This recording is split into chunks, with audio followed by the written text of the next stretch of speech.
this episode of The Best Parts, we're talking about our favorite Tatooine-dwelling womp rat killer, Luke Skywalker. From his weird family tree to his multiple brushes with death, Luke's the Jedi we know and love the best. So climb on out of the Sarlacc pit and get ready to train a new generation of warriors, because this is Luke Skywalker. The Best Parts.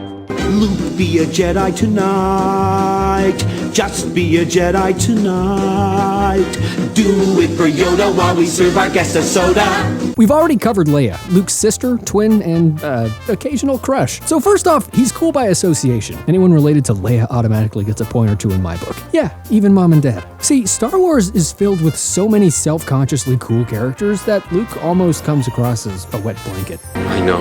What can you say about the guy? He's got nice hair, can jump really high, can build a bonfire, which is a pretty impressive skill for someone who comes from a treeless desert world, and he gives the best piggyback rides this side of Bespin. And hey, cool hand, Luke. But enough joking. I know what you're thinking. When we first meet Luke, he's pretty much your typical whiny teenager. With the blast shield down, I can't even see. But if you've made it out of your teenage years, you know that's kind of how teenagers are. Just isn't fair.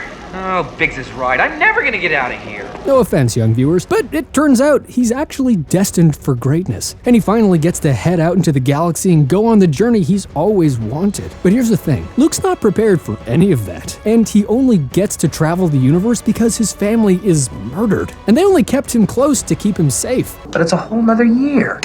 Look, it's only one more season. Luke Skywalker, coolest name in the galaxy by the way, is a notable example of a character on a hero's journey. Harry Potter, Odysseus, Alice in Wonderland. The hero's journey is found everywhere in the arts and literature. And what do we know about Luke? He's a moody teen who wants to save the world and ends up being a pivotal figure in the entire galaxy. He has a secret lineage, a wise mentor to steer him, actually several wise mentors. This is every kid's dream. But when we get to episode 5, Luke has matured. He didn't change overnight, but who does? Luke actually begins to seek out training to grow in his abilities, because he knows it'll take someone with more knowledge than himself to help the rebels. And then what happens? He has to choose between focusing on his training or saving his friends. He's not at all prepared for that battle, and it costs him dearly. Not only does he lose his hand, he loses his ability to admire his father. In fact, he learns that his father isn't someone to be admired, but actually a malignant force that Luke himself could turn into. And that perfect lineage he thought he had, it's gone. He's saved by the very people he came to save. And now he has to live with this new knowledge. It's a stumbling block, not to mention a little embarrassing, but Luke knows he can't give up.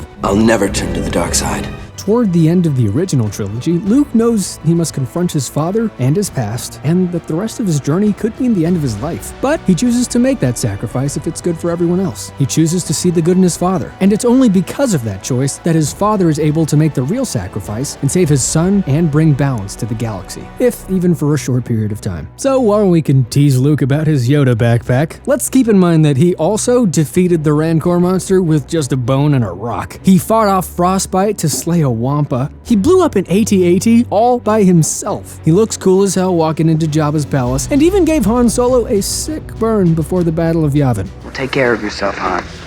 But I guess that's what you're best at, isn't it? Luke jumped headfirst into the abyss with no fear. He's essentially orphaned by his parents. Orphaned again, goes to war, thinks he's ready for battle when he's not, attempts suicide, is sentenced to death, tortured, then officially, finally orphaned for good. But in spite of all of this, he works as hard as he can to protect his friends, family, and the entire galaxy. And that's all before he decides to spend 30 years as a hermit. Luke didn't ask for any of that. Yes, he has powers that allow him to get out of scrapes, but would you be willing to trade your whole family for magical powers? If so, welcome to the dark side. Welcome, young Skywalker. Kylo Ren, anyone? Because Luke, above all else, is brave. And he only succeeds when he begins to truly believe in something bigger than himself. I am your father.